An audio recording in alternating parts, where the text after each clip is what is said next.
Ang ganda-ganda ng bahay namin. Mag-picture-picture na ulit ako dito.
Bebang! Nasaan ka na? Tulungan mo ako! Sana okay po si Rafael ang diwata. Kailangan kong dalhin tong gamot niya. Bebang! Saan ka pupunta? Mukhang nagmamadali ka ha. Iska! May sasabihin ako sa'yo. Dali! Ano yon? Huwag kang maingay ah. Sikreto lang to. May nakita kong diwata dun sa may garden. Ha? Diwata? Totoo ba yan, Bebang? Oo, kaso may sugat siya. Kaya samahan mo ko, Iska, para magamot natin siya. Sige, gusto ko rin siyang makita. Bilisan mo. Ay aba, si Iska at si Bebang, mukhang may sikreto sila. Susundan ko nga para malaman ko.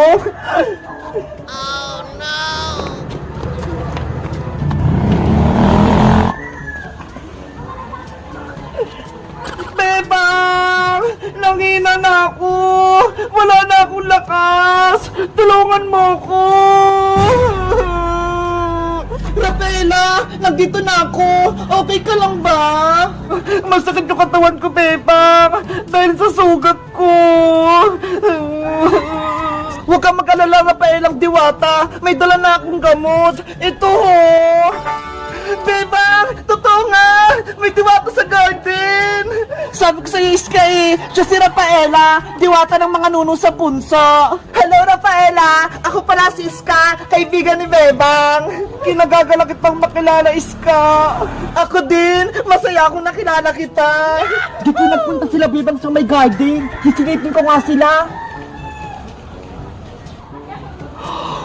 Ang sakit na nasugat ko! Lumalala na! Ano yun? May diwata silang kasama! Totoo ba yan? Rafaela! Akin na yung mga sugat mo! Gagamutin ko na!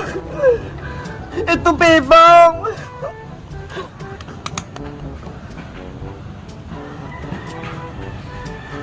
Aray ko! Ang hapde! Ano nilalagay mo, Bebang? Bakit anong sumasakit? Huwag kang matakot. Alkohol lang to ho. Mabilis tong magpalunas sa mga sugat. Ibang paraan yung paggagamot sa inyo, Bebang. Sa amin, magic dash lang. Siyempre, may mga magic kayo eh. Kaming mga tao, wala. Kaya gamot yung gamot namin. Relax ka lang, Rafaela. Gagaling din yung sugat mo. Magtiwala ka lang kay Bebang.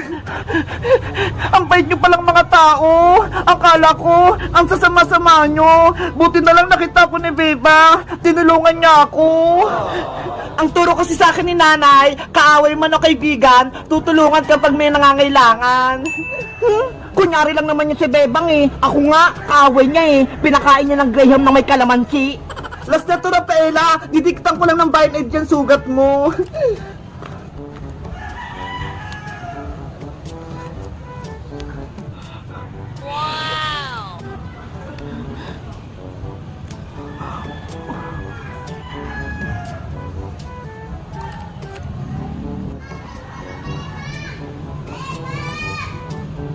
Ayan! Okay na! Gagaling na yan sugat mo, Rafaela! Ang galing mo, Bebang! Pwede ka na maging doktor!